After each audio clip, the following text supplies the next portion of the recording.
Good evening. My name is Paul Gilmore, and I am going to be talking about motivation based on the TED Talk from Dan Pink. Some of using um, his conversation and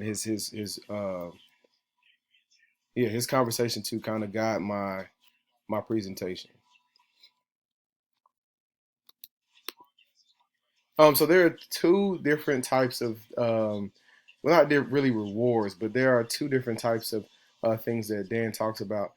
He talks about intrinsic motivation, and he also talks about rewards, and he talks about how businesses are utilizing rewards without focusing on trying to create a sense of intrinsic motivation within their companies. And he goes on to say that by rewarding them by throwing bonuses and raises at people, um, they are more likely to do poor, especially if the thing that they're working on or the project that they're working on requires something more than just mechanical skills, something that requires critical thinking and things of that nature.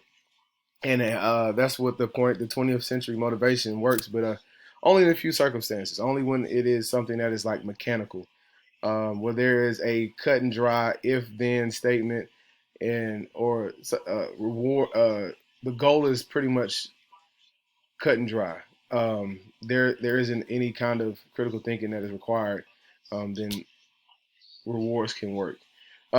He also goes on to say that rewards can destroy creativity, which is excellent, excellent point because um, even while I'm in school as a teacher, the more I offer rewards to students, the less likely they are to think critically. I and that is one thing that we have been really trying to focus on here in USD 500 is creating a sense of critical thinking within the student body, so that way when they get out into the real world, they can function because the world is now becoming this place where critical thinking is so important. And if we give them punishments and or rewards, then we are hindering their creativity. And that high performance is intrinsic, okay? And it is solely based on intrinsic motivation for the most part, for the majority of the time, and it's not based off punishment and or rewards. So how do I, in my classroom, how do I try to create an intrinsic motivation for my students? I try to give them as much autonomy over the lesson as possible.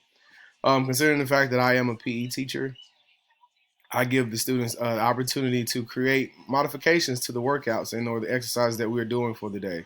So, for instance, if jumping jacks have gotten too mundane, then I will give the students the opportunity to try to come up with a solution to the jumping jack portion. So that way they are still that I'm still accomplishing what it is that the curriculum is requiring of me, but I am also allowing the students to have input and to make it feel like they are creating their own warm up and or workout. And this can translate after school when they get into the college and when they get into the business world, because then they'll be used to creating their own exercises and their own workout plans from there. So being able to give them full autonomy, giving them the opportunity to choose the students that they want in their groups. At the beginning of the year, I know I chose groups based on like things such as birth month or shirt color or things of that nature to try to randomize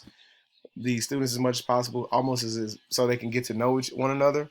And that was mostly during the team building portion. But when it comes to exercising and things like that, I feel like people tend to do better when they work out with those who they feel comfortable with. So allowing them to choose their groups for activities is also one way that I allow for autonomy in my classroom.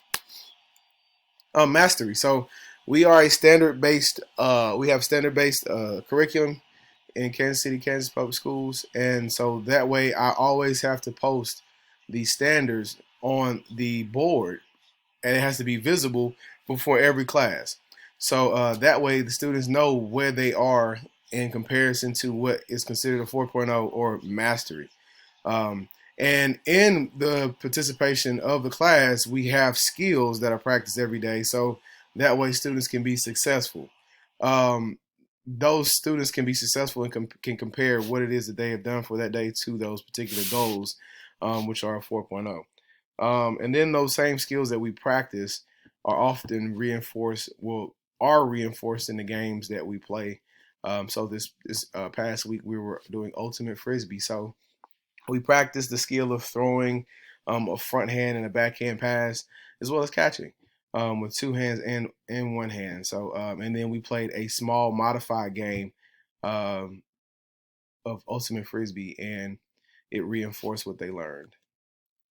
And then purpose. That was another thing that he kind of spoke of towards the end of the presentation. In our physical education class, we like to teach the importance of activity. So them understanding the importance of being active gives them an intrinsic motivation to try to stay healthy and live as long as possible. It's also another thing to see that the teacher exhibits the characteristics of being active. So um, the majority of PE teachers in my school, uh, they are they work out. So there are times where I get in and I work out with the kids to show them that, although I am a teacher, I do those things consistently. And I, get up in the morning and I work out, and then there are times I work out in the morning and with the kids. So just showing them that being active is, something that they need to do, and it kind of gives them purpose when they see other people doing those specific things.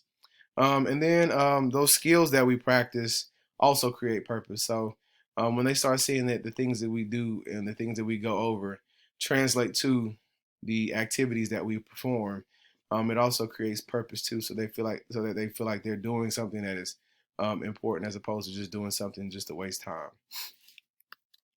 And my references, here are my references. I have no idea what happened to my screen, but